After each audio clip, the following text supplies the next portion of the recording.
All right, it's Mr. KB, and we are back with our pre-quiz on our unit on linear equations and relations. So here we are at the second question. It says, well, first I should talk learning target. I can represent pictorial and written patterns with linear equations. So now this should say 6.1b. I've fixed it already on the Google Doc, but we're talking here about written patterns. We've already tried one in the previous video on pictorial patterns. Now we're dealing with written patterns. All right, so we've got the learning target figured out.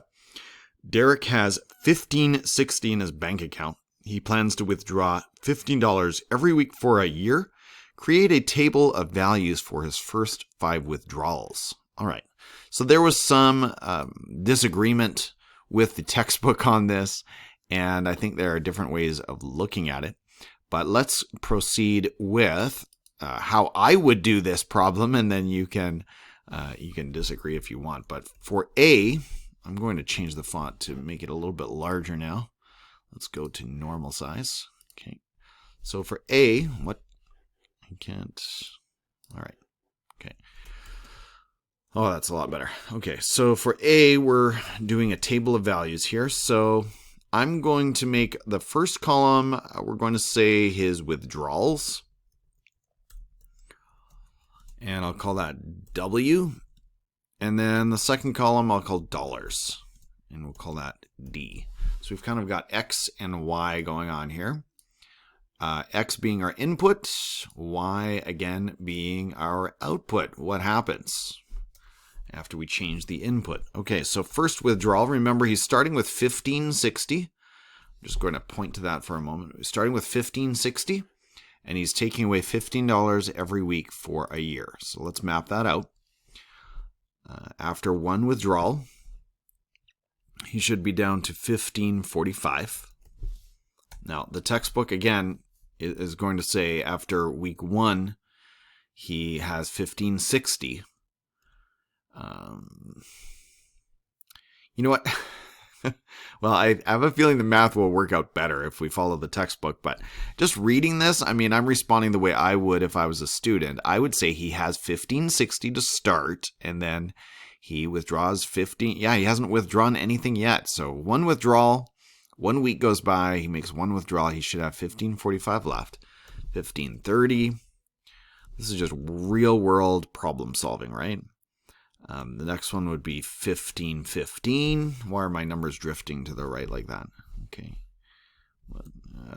Okay, close enough. And then fourth withdrawal should take him down to $1,500. Next time I'll try the tab key here. Does that work? Nope. Okay, and then the next one he should have $14.85. $14.85. Okay, so I've done A, table of values for his first 5 withdrawals. Now they are asking for an equation for B. So in the last problem we wrote an expression. What is the equation that models this situation? All right, so again, and maybe I'll go back and copy this handy little graphic over into this problem. Bring this down here.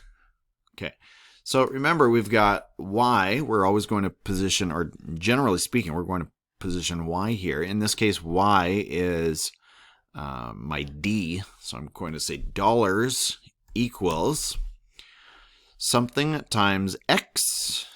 All right, so in this case, my input is withdrawals, W. $15 for every withdrawal, if that makes sense. That's the rise, or in this case, it's actually the slope is going down. It's going to be to the negative. And then we're structuring this a little bit different. We're not... And actually, I heard one student sort of set this as a negative. We might come back here. But I'm going to set it up as $15.60 minus $15W. So $15 for every withdrawal. So if I just say this out loud, dollars, Derek's dollars, equal $15.60 minus $15 for every withdrawal. That feels like it makes sense. Let's see where that goes. Okay. C, how much money will Derek have in his account after 35 weeks? Okay, so are these, oh, I see what I did.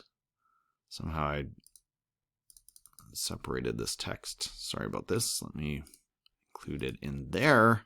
So I'm working in one text box. The joys of, get out of here. The joys of doing math, not on a whiteboard, on a virtual whiteboard. Okay, so we're dealing now with 35 weeks. Now remember we said, and I'm just making withdrawals and weeks essentially the same. They both start with W for one thing, but he's doing, every week he's doing a withdrawal a week. So they should be the same number. All right, so 35 weeks, 35 withdrawals. Let's plug in 35 when we get to W. So D equals 1560 minus 15 times 35. Okay, now D equals 1560. Now, order of operations, we need to solve 15 times 35. And just going from memory, I believe that is 525, but I'd better be careful. So let's see here. We've got 15 times 35 equals 525. Okay, 525. And to bring this down another level, now we've got D equals 1560 minus 525. That is going to leave us with, well, again, I'm going to be careful here. 1560 minus 525. Nothing like making mistakes on video. That's always really great. 1035. So that should be Derek's balance after 35 withdrawals. Just want to double check my, yeah, that should make sense. Okay, so my answer to this question is 1035. How long will it take until he has 870 left in his account? So to answer that question, now we are changing the dollars. And maybe I need more room, so maybe we should start a new text box over here. So this is my work for D.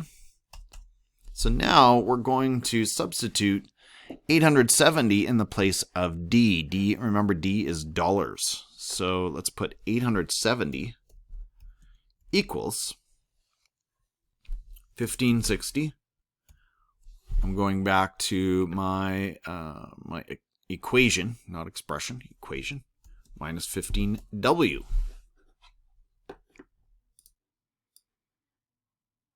Okay, and that should isolate, we will isolate W to find out how many withdrawals have taken place. Okay, so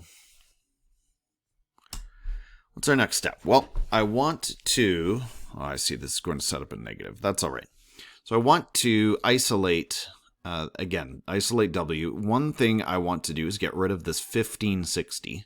I want just 15W. So we're going to subtract 1560 from each side. 870 minus 1560. Oops. And I use those squiggly lines just to show you what I am adding to both sides. Equals 1560 minus 1560 minus 15W. Now let me drag that out so you can take a good look at it. So, can I even make this more clear for you? If I do this, can I highlight that or something? Maybe I'll do, nope, changes all of it. Okay, that's unfortunate. But you can see by my squiggly lines, I added a negative 1560 to this side and to this side with the goal of getting this one, getting rid of this one. Okay, because ultimately I want to make my way to just W. So 870, and again, I'm going to bring my calculator up here. I wish it would stay there. That's okay. 870 minus 1560 equals negative 690. So negative 690 equals 1560 minus 1560 is 0. Negative 15W. Okay, so we're getting warmer. Now, how do we isolate W? We're still trying to get W by itself, because once we do that, we know what W equals, and we know how many withdrawals were made before Derek here has 870 left in his account. So to get W by itself, we need to divide this by 15. So we're going to do that to both sides. Negative 690 divided by 15. And again, because of my interpretation, which differs a little from the textbook when I read the words of this question, the math might not work out quite as smoothly, but let's give it a try. So we've got 690,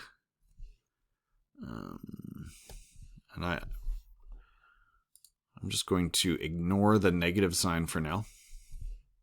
My answer, by the way, I'm dividing a negative by a positive, so my answer will be negative. So I'm just going to write 690 divided by 15. My answer there is 46. That's actually a nice round number. That's interesting. So I wonder if just the answer key is mistaken here. Now, negative 15W. Oh, whoopsie. I misled you. We should have divided both sides by negative 15. Negative 15. So rewind the tape on that one. Sorry about that, HCAs. Okay, so the math is now, again, 690 divided by 15. The numbers don't change, but the sign does, because we've got a negative divided by a negative. So 46 equals, and here I'm taking away negative 15W divided by negative 15. I'm taking away these negative 15s. They cancel out, and I'm left with W. So after all that work, the answer should be 46 withdrawals. And before I leave this problem, I just want to say that this is the all-important step right here. I'll use green. This is the all-important step. In fact, let's undo that. This equation right here, if we get this right, we can solve any kind of problem. So, they give us 35 weeks. No problem. We plugged that 35 into the W. They give us $870. No problem. We can plug in the $870 into the D, into the dollars place, and just keep working our equation. As long as we get this right, we're fine. So that maybe that's something we need to practice, is just figuring out how to write this equation correctly.